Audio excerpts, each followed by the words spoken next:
Hey, what's going on, everybody? Dr. Philip Fletcher with the Humanity Matters show. I'm glad that you are able to join me either live or watching this as a recording or over on my podcast, the Humanity Matters podcast. It's available at anchor.fm and all that good stuff. And you want to connect with me, there's a host of different ways you can connect with me on social media, whether it's on Twitter, over on my Facebook page, Dr. Philip Fletcher, where this is also showing, over on YouTube. Just put in Dr. Philip Fletcher, subscribe. And as well, you can find me on my website, philipfletcher.org, philipfletcher.org. And just want to get down into the meat of things on tonight. And if you want to participate in any type of way, if you got a question, either live or you want to email me as well, you can always shoot me email at humanitymatterspodcast@gmail.com, humanitymatterspodcast@gmail.com. So, got a lot of things I want to, one specific thing that I want to talk about tonight on this show. And I'm not surprised that this started.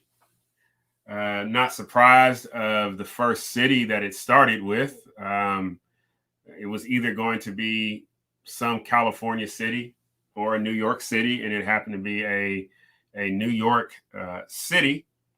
But today, Mayor Bill de Blasio, who is the mayor of New York City, he announced today, coming in later this August, actually 2 weeks from now, mandatory vaccinations if citizens of that city want to participate in the life of New York City. In fact, it is called the Key to New York City Pass, quote, Key to New York City Pass. Now, I'm going to be referencing the transcript of his press conference today, and you can find that at the www.nyc.gov website. You just put it in. It comes up today for August 3rd, 2021. And it has both the video as well as the transcript of the words that he talked about, as well as the questions asked to him by the media that were present.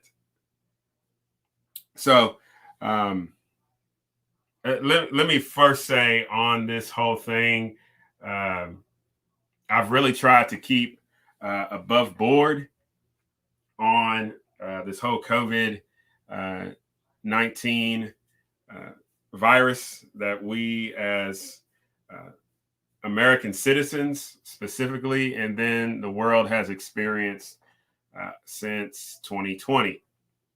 Some would probably argue as late as 2019. Needless to say, some of the things that I have held firm on, and I want either if you're watching or listening to this to be extremely clear on, is that one, I firmly believe I'm committed to this for a number of reasons, personal reasons, historical reasons, that I firmly believe that each individual has the power to choose for him or herself those activities that are appropriate for his or her life. One, because using myself, no one knows what I need more than I do. And no one knows more than I do what I don't need and should not need, so on and so forth, right? And that's for every individual. Now, since we live in neighborhoods, since we live in cities and states, in a country, the higher you go, the more people that become involved in a particular situation, there is what is called a lack of knowledge. There is no way, and I'm going to be precise and clear tonight. It is the height of arrogance. It is hubris. It is pride to make the assumption of a few, whether they are elected or whether they are a staff of the elected, namely a bureaucracy, or a group who knows what is best for everybody else. It's just not possible. There is no way that any group or individual could claim infallibility because they don't have complete knowledge. The most knowledge anybody has is of him or herself in their particular situation, and what is occurring in their lives. So I need to just be clear and precise on that. The second thing is this. I have been clear on this, that it is nobody's business. It is not your business. It is not the state's business, whether that's the federal level, the state level, the city level, the county level. My health decisions are none of your business. That sounds crass. It sounds hard, but I think it needs to be said that it is no one's business unless I choose to announce to another individual what is going on with my health or things preventatively that I'm doing regarding my health, or things I'm doing in response to something that is going on with my health. But at the end of the day, I've made it clear that it's none of your business. It just isn't. Now, I understand over the past this year that individuals have chosen, for whatever reason, I am not going to seek to, again, because I lack knowledge, all right? I am not going to presume, cast aspersion, or make a judgment as to why individuals choose to announce what they are doing in regards to their health as it relates to specifically COVID-19. Again, it's not my business. It's just not. Again, it sounds hard. I don't care. And in this specific case, I do not care whether or not you take the vaccine or don't take the vaccine, because it's not my business. I am not entitled to, I am not deserving of any of your health decisions as it relates to you as an individual. Now, if you choose to put said information out there, then obviously that is your prerogative. That is your right as a human being. And I fully support your right to announce it or not announce it. The other thing that the third thing is this, that I wanted to be expressly clear on. It is vitally important, and I am thinking through the of Ralph Waldo Emerson and his concepts and thoughts about civil disobedience and the like. It is vitally important to an individual, to people that organize together for whatever reason, for questions to occur. It is important to question why. It is important to ask questions, obviously, to arrive at a particular conclusion. We want to know, we want to have answers. We as human beings, we're curious. We seek out. We ask questions, and we ask questions to clarify. We ask questions to determine what it is that we hold to, whether or not it is right or wrong. And like I said before, to clarify. The other reason it is important to ask questions, all right, and why it's important to ask questions specifically of those who have been, quote unquote, charged to be our servants, specifically elected representatives, it is important to question them, to look at the information and offer questions. And to offer questions does not necessarily mean that an individual is for something or against something. We ask questions because we want to understand, but we also ask questions because I also think it is important, because it does keep at bay things, behaviors, and individuals or groups of individuals who may intend to do us some type of harm. Now, I am not saying that the vaccine or not having a vaccine is meant to do some type of harm. What I am saying is that it is important to ask questions. That way, it functions as a means of accountability.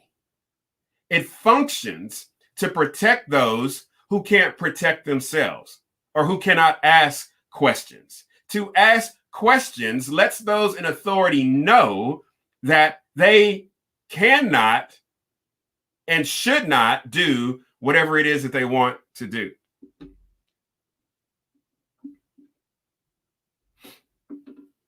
So, my larger issue regarding this whole, the pandemic is this. Hey, if you're watching this, please share this. Philip Fletcher, Humanity Matters. We're talking about, is coercion upon us? If you got a question or comment, please hit me up. Just going to try to speak clearly and precisely on tonight, because it is vitally important. The other thing that I have maintained is I believe our larger issue is not this pandemic. Sadly, people have died, over 600,000. People have gotten sick and they have recovered. According to the Biden administration, they've hit their 70% mark of individuals who've at least received at least one dose of one of the available vaccines. But my larger issue is this: our treatment of one another. Our treatment of one another. I think back to what, and I'm leaning on my faith here, what Jesus said. What does it mean for one to gain the whole world and to lose one's soul? So, if I may extrapolate from that, what does it matter to be pro-vaccine, pro-mask, yet lose your soul because the way you treat a anti-mask, anti-vaccine person? And on the same level, what is it for you to gain by being an anti-mask, anti-vaccine, and lose your soul in regards to how you treat those holding the other position? What have you gained? Okay, you've gained your health. All right, your life has been extended another day.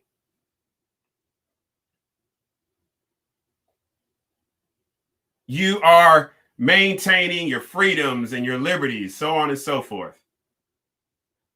But at what cost? At what cost in the way that you talk about your neighbor? At what cost in the way that you may perceive someone at the store or at the movie theater, or somebody that you work with, or somebody that you worship with.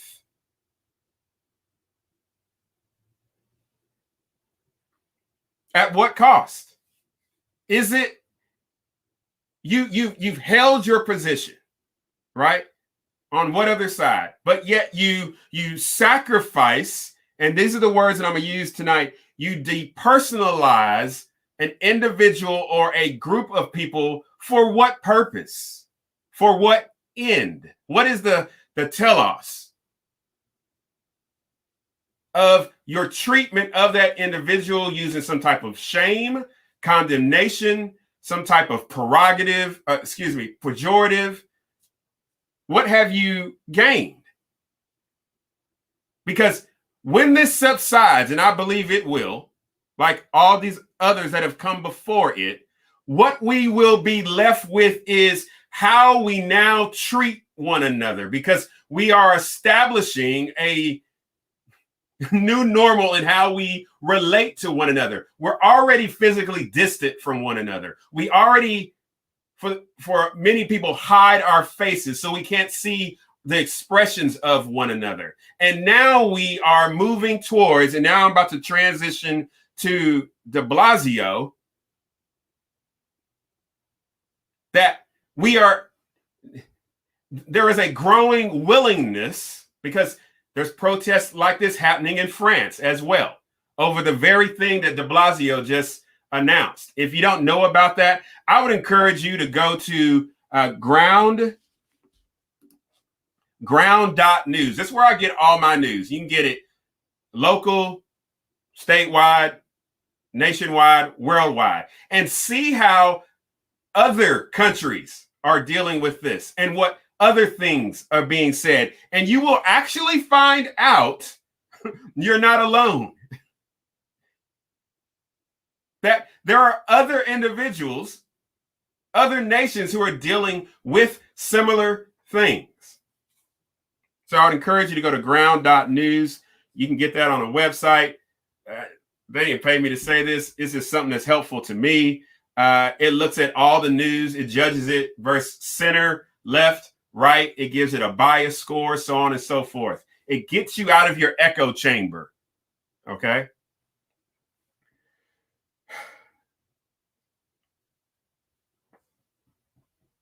So our treatment of one another and the issue of depersonalization. Now, earlier today, I said this on my Facebook page, and I want you to hear this from my voice. Sometimes when you hear it, it's different than reading it. And I said this, a simple observation, and I posted this 3 hours ago. Our nation will turn on itself if its citizens begin viewing other citizens as morally and spiritually second class because they have not taken the medicine. When those individuals are described as a threat, implies to be an enemy, or obstacles to normal life, statements encouraged by elected representatives, it then becomes easier to depersonalize those individuals and take actions which previously would be considered unacceptable. History has demonstrated when a group of people are depersonalized, the actions taken against them somehow find some type of moral justification. In the end, we all lose. What's running behind that statement is three influential gentlemen in my studies: Martin Luther King, Howard Thurman, Rufus Perot. And each one of these men identified, Rufus Perot's contemporary, still alive, dealing with this idea of personalism. And what they identified was this. In the case of Martin Luther King, he said this, is that for the racist, when he looked in that context, looking at a black man or a woman, right, and discriminates against them on the basis of their skin color, preventing them from participating in the electoral process, educational process, economic process. That racism not only harms the person that's experiencing the racism, there's a depersonalization on that Black man or woman, but a depersonalization happens within the individual that is conducting the racist thought or behavior. Howard Thurman examines the same thing and identifies the same thing as well. Rufus Bereau pointed out that looking at history, a lot of the tragic events of history, especially the 20th century, they started with a group of people looking at another group of people and systematically depersonalizing them. And in doing so, it made it easier for all sorts of socially unacceptable, leading to very dehumanizing things that occurred against those individuals. And it wasn't something that happened overnight. It was a slow progression.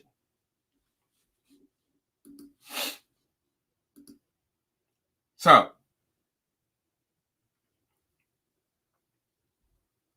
Mayor Bill de Blasio.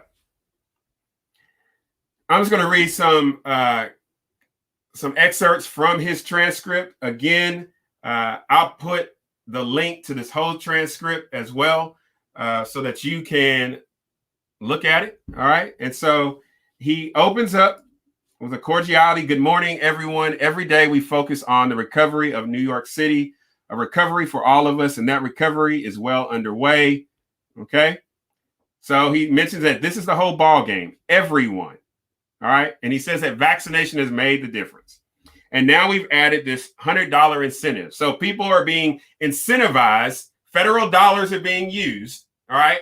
New York City's not paying for it. The state of New York ain't paying for it. It's federal dollars that are paying for this. Okay. Incentivizing people to get the vaccine. All right. He says just a few days into it, just started on Friday, and by yesterday, over 11,000 New Yorkers had claimed a $100 incentive with their first vaccination. 11,000 people in just a few days. This is going to be a big deal, and this is going to help us go a lot farther. As of today in New York City, 10,015,459 total doses from the beginning of our effort. But here's another major milestone. We have now reached 5 million. 5 million New Yorkers have gotten at least one dose of the vaccine. 5 million New Yorkers, close quote. All right. He goes on to say, and I quote, "We're going to use every tool we've got to fight the Delta variant and to end the COVID era once and for all in this city. That means more and more vaccinations, and we know that strong, clear mandates help." All right. So this is a duly elected official, all right, who is now going another step to achieve a particular outcome. So he says this, and I quote, "So today I announce a new approach, which we're calling the Key to New York City Pass." The key to New York City, when you hear those words, so pause. When you hear those words, so he wants to cultivate an imagination. Okay? He wants you to see the world as he wants to see it. Okay? I want you to imagine the notion that because someone's vaccinated, they can do all the amazing things that are available in this city. Pause. So, the opportunity to participate in the life of the city for a person that's been living in the city of New York now depends on being vaccinated. So before, participation, living, working, being educated in New York City was because I live here. Now he has shifted it to participation as in the city of New York is tied to a vaccination. Okay, continuing on. Quote, "This is a miraculous place, literally full of wonders. And if you're vaccinated, all that's going to be open to you. You'll have the key. You can open the door." All right. So I imagine the imagery, right? If you will, all the unvaccinated individuals are outside of the house of New York City, right? And they are not able to come into the house unless they have a key. I think you can understand that imagery, right? So the opportunity to participate in the life of New York City, they are locked outside of that. And the only way those individuals can participate in the activities of the House of New York City is by them getting a key, aka the vaccine. Okay. He goes on, but if, so there's the but if you're unvaccinated, unfortunately, you will not be able to participate in many things. That's the point we're trying to get across. That's the point. If you're not vaccinated, you cannot participate in the life of New York City. That's the point we're trying to get across. It's time for people to see vaccination as literally necessary to living a good and full and healthy life. All right. So, unless you take the vaccine, according to Bill de Blasio, I don't know, he has this knowledge, right? He has this knowledge. Other people don't have this knowledge. He has this knowledge that when you take this vaccine, it's literal. All right? It's literal. As literally necessary to living a good and full and healthy life.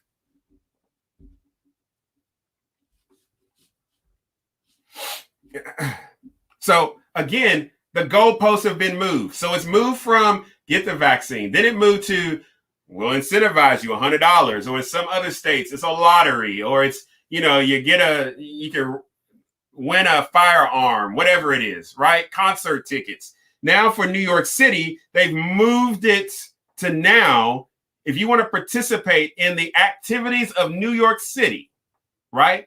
To go to a restaurant, to go work out at a gym, to go to a concert and whatever other things they're going to detail, right? It's going to require you to have a vaccine. And then also, he literally says, right? And I quote, again, it's time for people to see vaccination as literally necessary to living a good and full and healthy life, close quote. Okay. The key to New York City Pass will be a first in the nation approach. I need y'all to pay attention to the language. Pay attention to the language. It is the first in a nation approach. It will require vaccination for workers and customers in indoor dining and indoor fitness facilities, indoor entertainment facilities. This is going to be a requirement. So the government has moved over top of the private in a very strong manner. The government, the city government in this case, has moved over top of the private. So private restaurant owners, private gym owners, private indoor entertainment facilities. I'm assuming movie theaters, concerts, it's New York City, Broadway, so on and so forth. The government has the prevailing notion over what these businesses can and can't do, whom they can welcome and whom they cannot welcome. The only way, and here it is, to patronize these establishments indoors will be if you are vaccinated. At least one dose. The same for folks in terms of work. They'll need at least one dose. So, if you want to work here, you got to take the vaccine. If you want to have a job to pay your rent or your mortgage, to pay your bills, so on and so forth, you got to have the vaccine.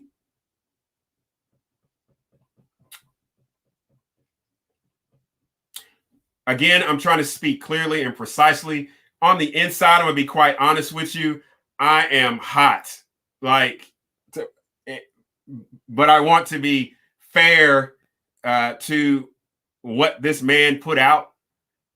But I'll be honest with you. There's things that's in me right now that going on. This is crucial because we know that this will encourage a lot more vaccinations. Well, yes. So what is happening is groups are being segregated. This is nothing new for government. Okay? The civil rights era and everything that happened before that. You know who is responsible for that segregation, for that slavery, right? I'm coming to my critical race theory, people, right? Who was responsible for the segregation, the legislation of all those type of things?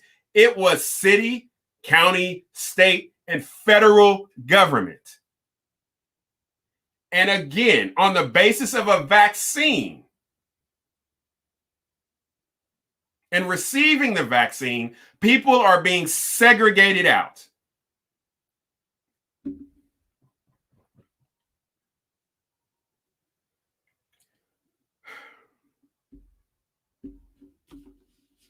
And I continue on. I had a comment come in from somebody on Instagram, and I've received this pushback before that this is not about rights. This is not about freedom. This is about making sure people don't die. I don't know how to. People die. People have an appointed time to die. It is a heavy part of the human experience. It is, and I've said before, this COVID thing has made us confront our own mortality and the decisions that we make in regards to that mortality. It sucks. I got it. Death is hard. It's heavy. It's not something that you just get over the next day. I completely understand. At the same time, that is not the only prevailing voice. It is not the only prevailing voice. There are other individuals who are making decisions for what they consider to be as equally important as whatever decision that you are making in regards to the decisions that you are choosing to make in regards to COVID. But the person critiqued me, and I welcome all critiques, because he said it's not about freedom and rights. Okay, well, let's hear what Bill de Blasio had to say today. So he was asked this question by a reporter. Question. Very good. Thank you. So positivity rate is already over 3%. And the Delta variant has taught us that we still don't know a lot of things about COVID-19 virus. We're still more than a month away from September 13th. So given that infections are quickly going up every day in New York City, I'm assuming he's referencing the Delta variant. All right. Why not mandating proof of vaccination sooner, or also mandate masks indoors immediately? That's always a good question. If Bill de Blasio perceives as this big an issue, why didn't he just announce it today? Why wait? If it's about lives, it's about getting lives back to normal, why wait? I know why, because they still have to figure out the enforcement mechanism. They're still going to have to figure out how they're going to check people in these restaurants and gyms and facilities and provide oversight of these businesses, so on and so forth. That means fines as well.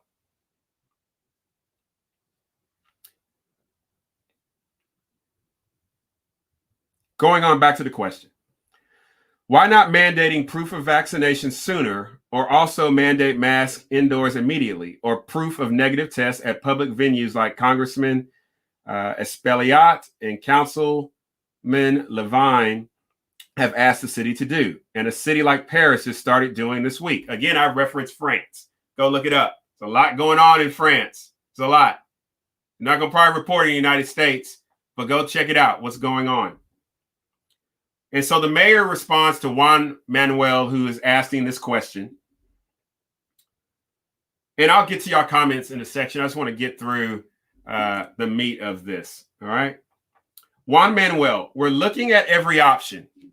Everything's on the table. I don't know what he means by that now. Everything's on the table.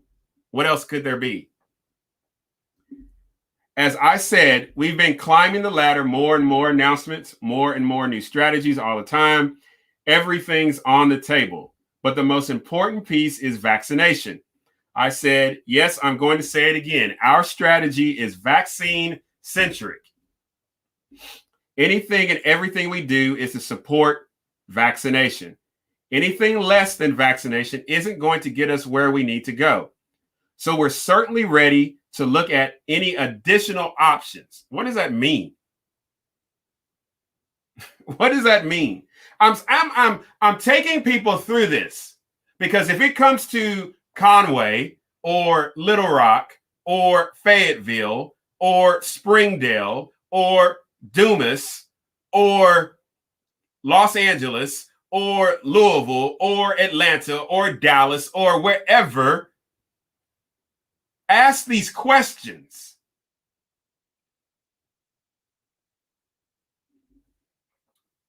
He goes on to say, so we're certainly ready to look at any additional options, but right now, what we want to nail is people getting vaccinated. And very bluntly, I always have to pay attention when people use that kind of language. And very bluntly, showing that life is much better when you're vaccinated. You can do so much more when you're vaccinated. You have, these are his words, you have more freedom when you're vaccinated, and you have a lot less, you have fewer choices, fewer opportunities if you're not vaccinated. That's where we're strategically focused now. We can always make additions, but that's where we're focused now. Go ahead, Juan Manuel. Close quote, follow-up question about concerts.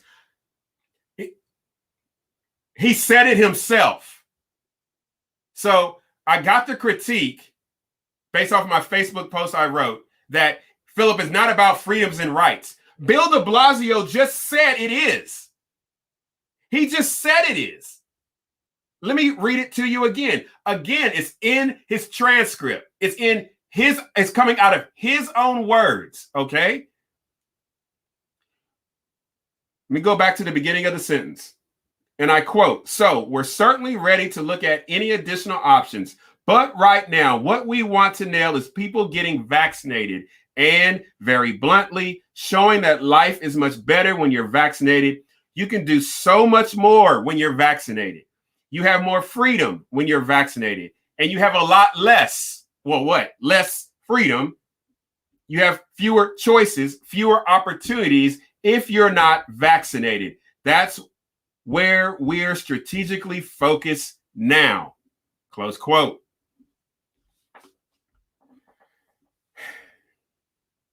You know, the country keeps moving further, not right, but keeps moving further left.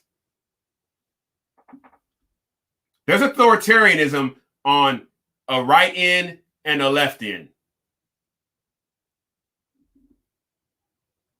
But this right here, he says we're first in the nation. And then he's clear in mentioning. He's clear. He's in vision process right now. Remember, he started off, imagine with me. Imagine, right? And he sees it this way. You have less and less freedom, less opportunities if you don't get the vaccine. What happened to all that talk about equity? What happened to all that talk about equality? You know, all that stuff, you know, New York City was getting like destroyed over. Minnesota, other parts, we're talking about equality and equity, equal outcomes. Where's all that at? Where's all that language? Clearly and precisely. Clearly and precisely. All right. So let's get to some comments here. Jeremy asks, what's the best way to engage with someone when become tribalistic and defensive, not only on this issue, but in general? Great question, Jeremy. I think it's important to understand the other side. Just as an example, I adopt the approach that Martin Luther King used during his work in the civil rights movement. You got to understand your quote unquote opponent. Understand how they use their words, understand where they're coming from, understand what is the foundation of their philosophy, what are their ideas, right? So that when you engage with them, you can do them the honor of showing them, hey, I know where you're coming from. That way you don't create straw men or anything like that. So, for example, as I'm reading through Bill de Blasio's, some of his comments, I'm recognizing particular things that are not new. And they come from a particular ideology. They come from a particular philosophy. And, I'm honoring him in what he is saying. And so it's important to, if you want to engage with someone who has a different viewpoint than you, understand their viewpoint. Get in their shoes and understand. I understand from his perspective as a mayor, right? I understand, he's under pressure from different people. I understand all that. But what I can tell is this, in his words, he's not trying to understand those individuals who, for whatever reason, are not vaccinated. I can tell that. I can tell that same thing from President Joe Biden. I can tell that same thing from a host of different elected individuals who have made comments that are very curious. Great question, Jeremy.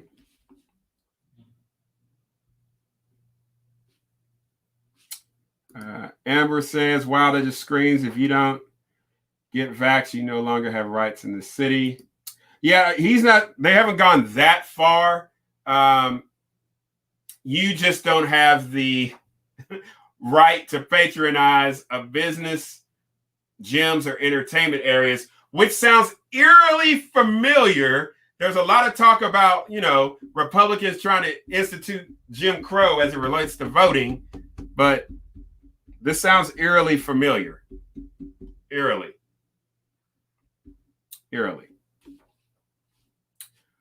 Gina. Hello, Gina.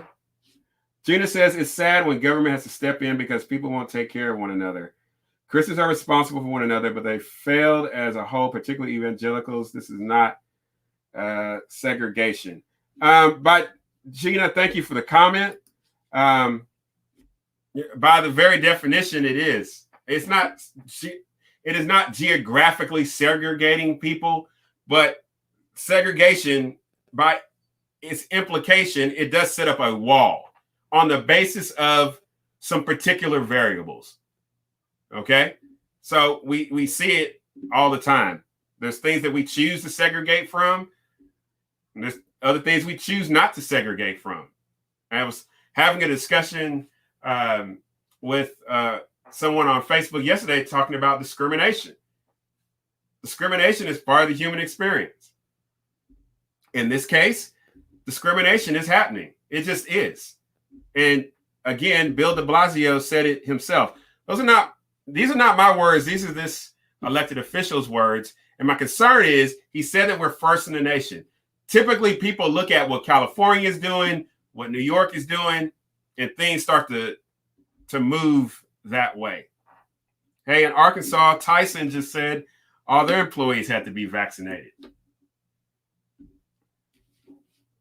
All right.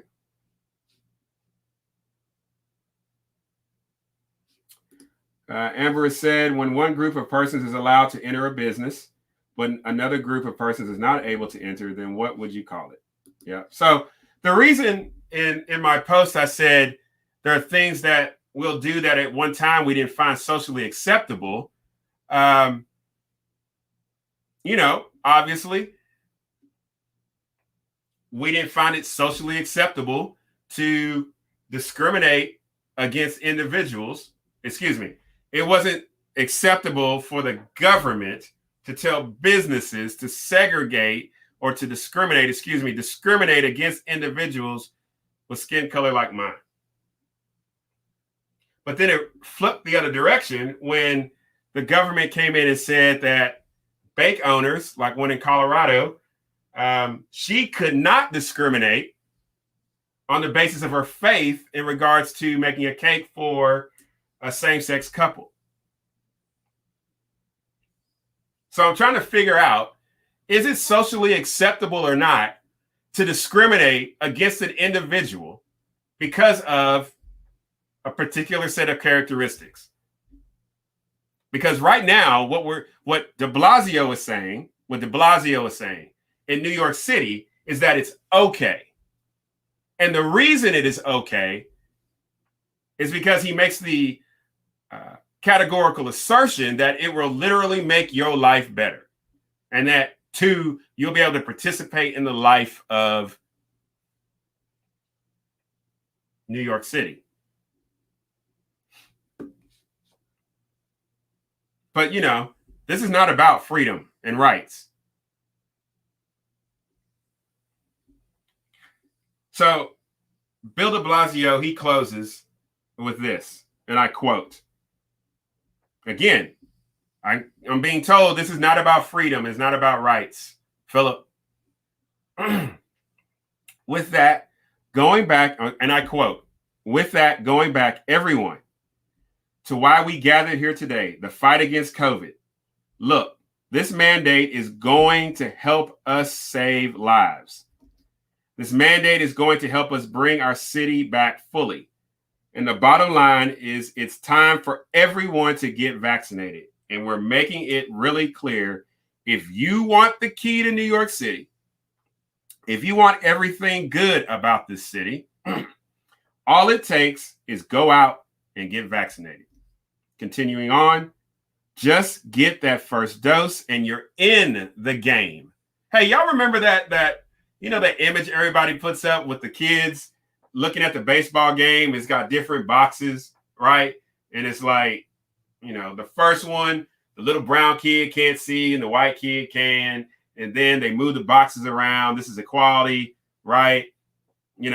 So both of them have the same box, right? And then the next one is equity. There's some redistribution of the boxes. And then another person was like, hey, why don't you just remove the whole fence, right? You're in the game.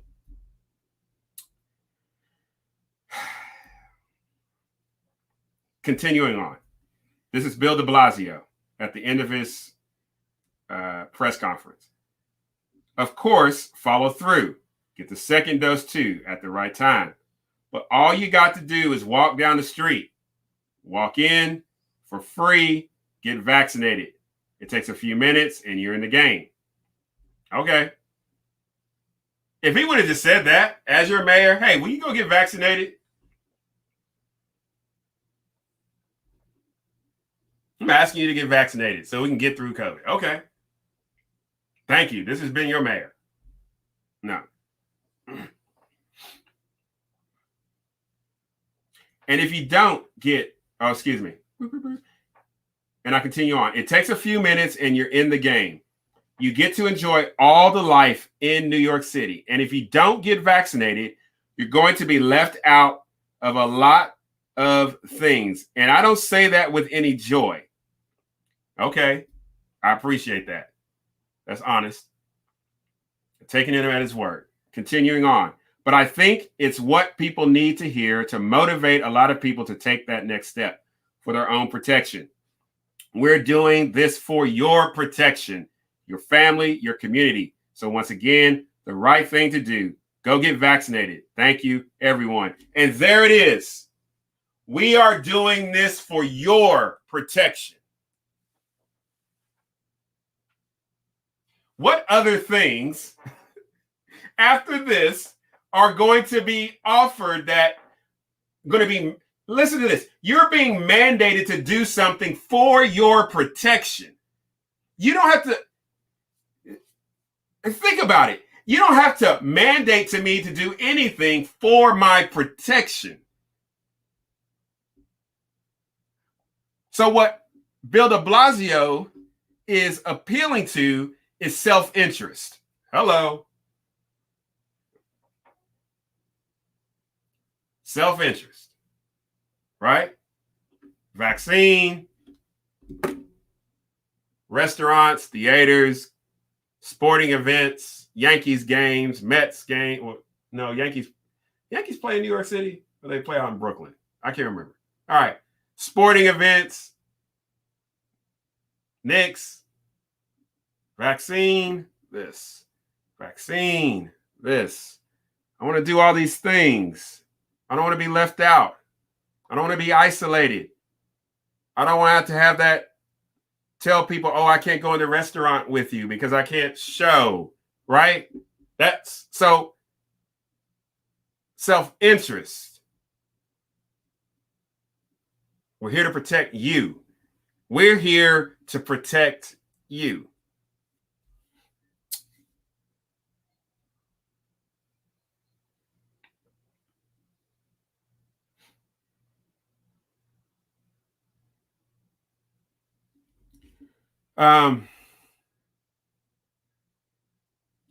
So, ladies and gentlemen, the way I began is my largest concern is how we are treating one another. If you've received the vaccine, okay. If you have not received it, okay.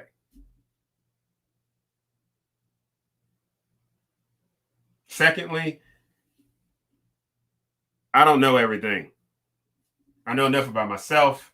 I know enough about my family for us to make our decisions.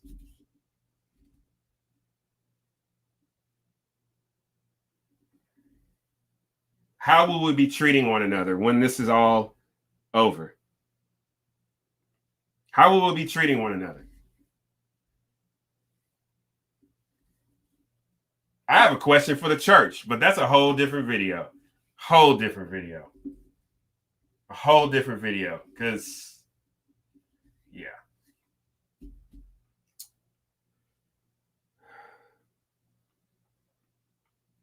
Rick says there is not a moral equivalence between the two sides of this debate. While there is poor cross commentary from both sides, only one side endorses the use of force of government to advance their end. I agree. My opinion is that since the 60s, significant groups in each successive generation have desperately searched romantically for their heroic moment where they can claim their participation in heroic status. Those that would manipulate the public to an end know how to play this game.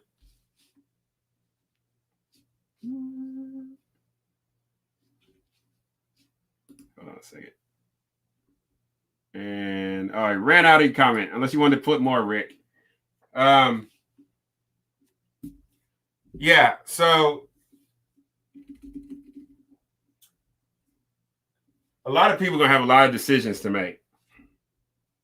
Earlier, I posted, I think there's going to be a growth of entrepreneurs, different types of schools, gardening, things like that. I think we're going to have to ask ourselves moving forward. And let's be honest,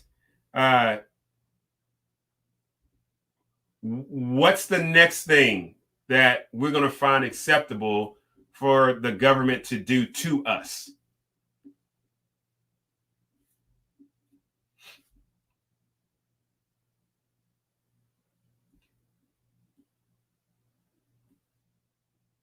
And as a follow-up, when will you say no?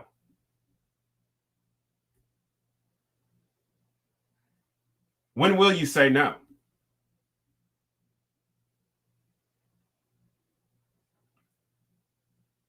If we find it morally acceptable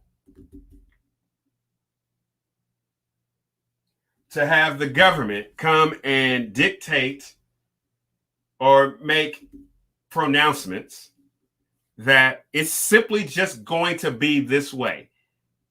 And if you do not acquiesce to our mandate or demand, we are going to strip opportunities from you to participate in life. At what point will a business just say no? At what point will a movie theater just say no? A church say no, we have no king but Jesus.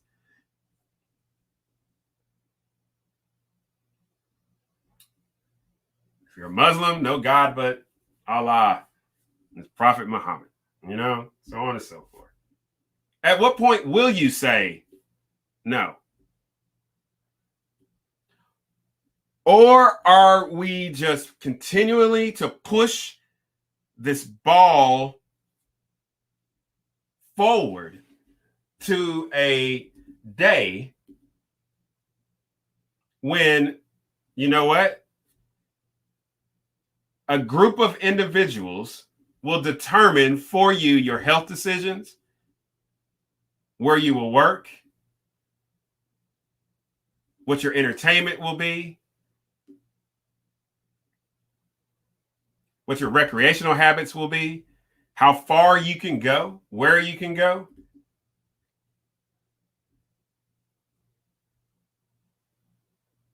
I understand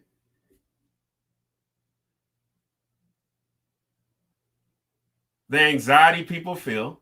I understand those who, I sympathize with those who have been sick and recovered. I sympathize greatly with those who have lost loved ones. Yet we also need to understand those are not the only stories.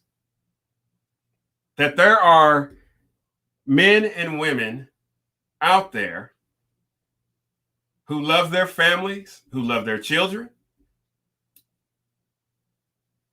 and they have particular reasons as to why they have chosen a different path.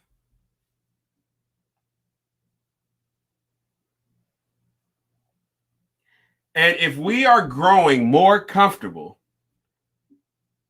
with having either city, county, state, or federal government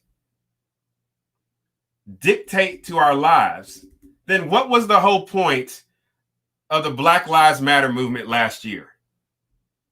What was the whole point of protesting what would happen with George Floyd and Breonna Taylor, Philando Castile, even a Mike Brown? What was the point of all that? If it is just becoming acceptable for the government to be in our lives and to dictate our lives, what was the point of it? What was the point of marching down here? I live in Arkansas near Little Rock.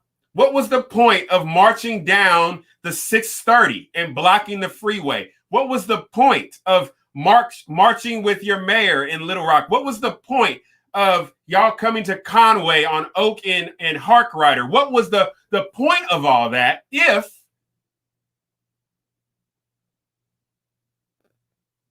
in all actuality, what you do want is more government involvement in your life? And if that is the case, what was the point of all that? I'm talking to you, Black men and women.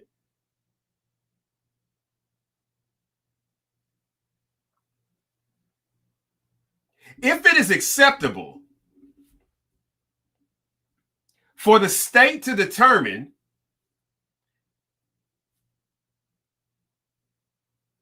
where we can go find improvements to our health, the gym, again, referring to New York City, if it is going to become acceptable for the government to determine what restaurants we can eat at, If it is acceptable for all of those things, then what was the point of the civil rights movement? What is the point today of the whole thing about diversity, equity, inclusion? Because all of those things are supposed to produce equal opportunities and equal outcomes.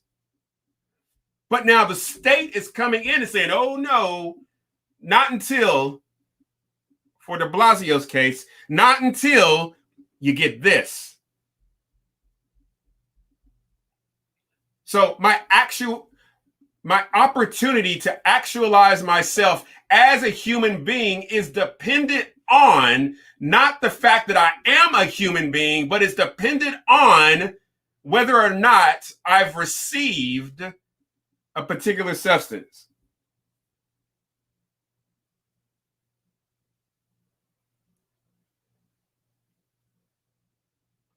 Is this what is becoming acceptable?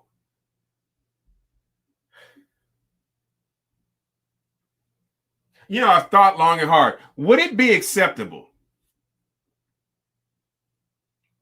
And I think I've said this before. Because what I'm being taught is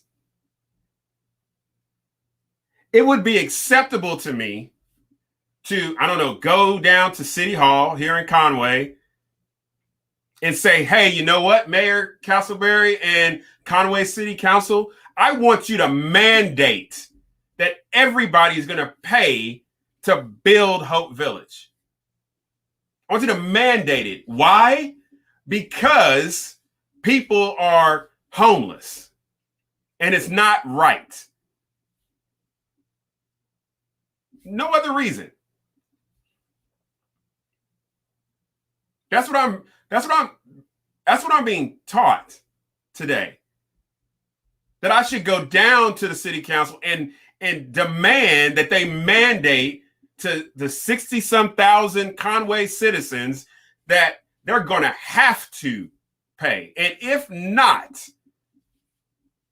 if they don't get some little sticker that says they are giving to this fund, they're going to be penalized. If they're not going to support the homeless, they can't go to a Stobie's. If they're not going to support the homeless, they cannot go to Cinemark theaters. If they're not going to support the homeless, they can't go to 365 Fitness, CrossFit Conway, Refine. They can't go to 10 Fitness, Planet Fitness, Sync Fitness. They can't go. That's what I'm learning. I'm not going to do that because it's not right. It is not right. It is not right. And this is where I'm going to speak as precise and clearly as possible. What de Blasio is doing is not right. It is depersonalizing. It is dehumanizing. It is not right. Screenshot it, record the video. It is not right. Ladies and gentlemen, it's been the special show, Humanity Matters. Been talking about coercion. Is it upon us? Thank you for joining me. This will be available on podcast later this week. You can go back and replay this on Facebook. Go over to YouTube. Hey, subscribe. I would greatly appreciate it. You can find me on any of them different sites. All right. Hey, I hope that I've been loving. I hope I've been kind in this discussion. I hope I've been clear and precise in my speech. If you've got a question or want to hit me up or anything like that, you can always email me, humanitymatterspodcast@gmail.com. Hey, it's a hard time. Just keep it 100. It's a hard time. And speak clearly in the choices that you make. Make a free choice, not because you were forced to, not because you're ashamed into it.